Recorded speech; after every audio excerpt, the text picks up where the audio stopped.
सबैजनामा नमस्कार साथीहरु। आज म तपाईहरुलाई खरिदार तयारी बारे सम्पूर्ण जानकारी गराउने छु। यो भिडियोलाई अन्तिम समय हेर्नु होला र तपाईहरुको चाहना छ कि म एससी पछि सरकारी जागिर गर्छु भने कमेन्ट बक्समा #खरिदार लेख्नु होला। तपाईहरुलाई ओल्ड क्वेशन कलेक्सनहरु हामीले इनबक्स गर्दिनेछौं। साथै अब विज्ञापनको कुरा गर्दाखेरि यो खरिदार भन्ने कुरा के हो त? खरिदार भनेको निजामती तर्फ पहिलो पाइला हो के।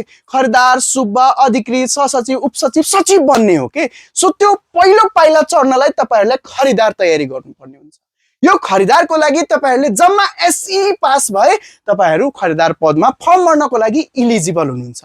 साथै यसपाली जुन पूर्व योग्यता परीक्षा छ नि त्यो पनि दिनु पर्दैन तपाईहरुले। सो बेस्ट बेनिफिटेड छ तपाईहरुको लागि यसपाली तयारी गर्ने को लागि। किन भन्दाखेरि प्रिटेस्ट पास नभई चौथो तक कुनै संस्थानमा फर्म भर्न मिल्दैन र ब्याचलर चाहिन्छ पाँचौं तकको लागि। सो तपाईहरु त इलिजिबल हुनुहुन्न। सो त्यसले गर्दा तपाईहरुले यसपाली खरिदारमा फर्म भर्न सक्नुहुनेछ, जसको विज्ञापन यही फागुनको 27 गते भन्नाले फागुनको अन्तिम बुधबार आउँदैछ। स्योर छ विज्ञापन भारी संख्यामा विज्ञापन खुल्ने छ। आफ्नो तयारी आजैबाट सुरु गर्नुस् र स्मार्ट जीकेले नयाँ सेसनहरु भोलिदेखि सुरु गर्न गइरहेको छ र जुन भोलिदेखि सुरु हुने कक्षा छ त्यसमा आज एडमिसन गर्दाखेरि हजुरलाई 10% अफ डिस्काउन्ट पनि रहेको छ।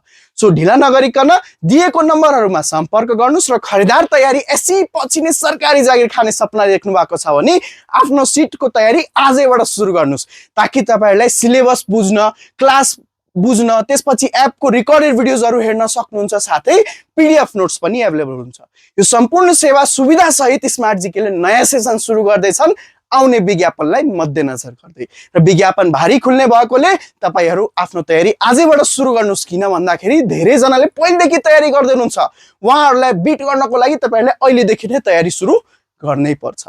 हस्त धन्यवाद।